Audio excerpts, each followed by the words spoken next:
नमस्कार। कल के एपिसोड में हम आपसे बातचीत कर ही रहे थे कि गुवाहाटी में भारत और साउथ अफ्रीका के बीच जो दूसरा टेस्ट मैच खेला जा रहा है, उसमें अगर भारत हार को भी टाल देता है तो वो लगभग जीत के बराबर होगा और वो चौथे दिन के खेल में लगभग सार्थक साबित होता हुआ दिखा और वो बातचीत सही साबित होती हुई नजर आई है, क्योंकि जीत का एक बहुत बड़ा लक्ष्य है, 500 से ज्यादा पहाड़ जैसा लक्ष्य। और जवाब में चौथे दिन का खेल समाप्त होने तक भारत ने मात्र 27 रनों पे 2 विकेट गंवा दिए हैं। यशस्वी जायसवाल पवेलियन जा चुके हैं और उनके साथ केएल राहुल यानी सलामी जोड़ी दोनों ही पवेलियन का रुख अख्तियार कर चुके हैं। और एक बार फिर नजर यही है कि जो शॉट सिलेक्शन रहा वो उतना बेहतर रहा नहीं यशस्वी जायसवाल का, और एक अच्छी ऑफ ब्रेक का शिकार हुए केएल राहुल भी, जहां पे गेंद स्पिन हुई और उनके पूरे सुरक्षा कवच को चीरती हुई बोल्ड कर गई। तो 2 विकेट गिर गए हैं। अब भारत को जीतने के लिए ये बताने की जरूरत ही नहीं है कि लक्ष्य 522 का है, वो तो बहुत दूर की बात है।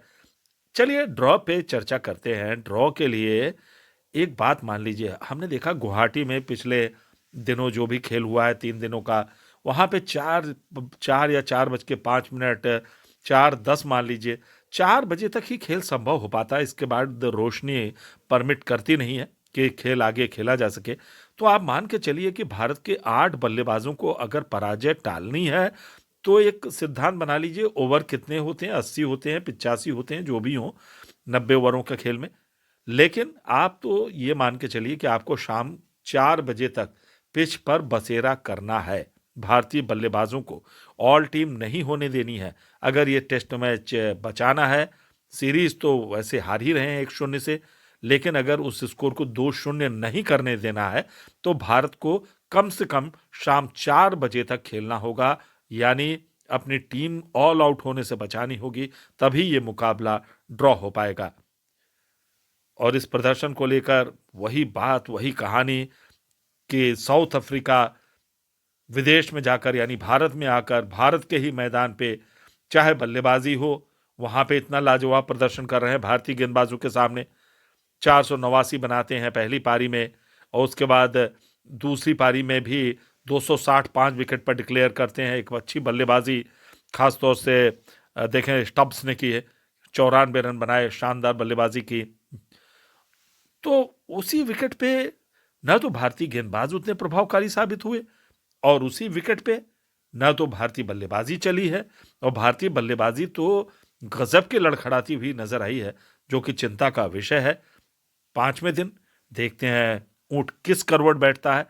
भारत अगर ड्रॉ कराता है तो निश्चित रूप से एक दो बड़ी पारियां, अच्छी पारियां खेलनी होगी बल्लेबाजों को, और बहुत बड़ा दारोमदार रहेगा मिडिल क्रम पे जो आने वाले भारत के बल्लेबाज रहेंगे उनके ऊपर रहेगा। चाहे वो ऋषभ पंत हो, रविंद्र जडेजा, ध्रुव जुरेल, नीतीश रेड्डी, सबकी कड़ी परीक्षा होगी। साई सुदर्शन नाबाद हैं, नाइट वॉचमैन के रूप में कुलदीप यादव खेल रहे हैं।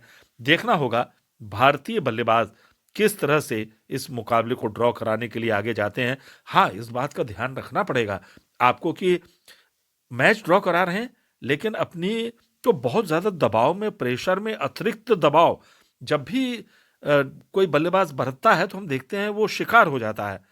जैसे कल के ही तीसरे दिन के खेल में अंतिम 10 ओवरों की कहानी, 10 ओवर में 10 रन बनते हैं, 2 विकेट गंवा देती है भारत। तो ये अतिरिक्त तो सुरक्षा भी रही। आप स्वाभाविक खेल खेलिए, लेकिन गेंद के मेरिट के मुताबिक खेलना पड़ेगा, ये तय है। और साथ में जिस तरह से शॉट सिलेक्शन है वो उतने मायने नहीं रखते हैं। वाकई में देखें तो डिफेंस की, रक्षा कवच की आपकी अच्छी परीक्षा होगी, विकेट पे कितनी देर डेरा डालते हैं इसकी परीक्षा होगी, लेकिन इसका मतलब ये नहीं कि अतिरिक्त दबाव अपने ऊपर लिया जाए। देखते हैं भारत मैच के 5वें और अंतिम दिन इस मुकाबले को बचा पाता है या नहीं।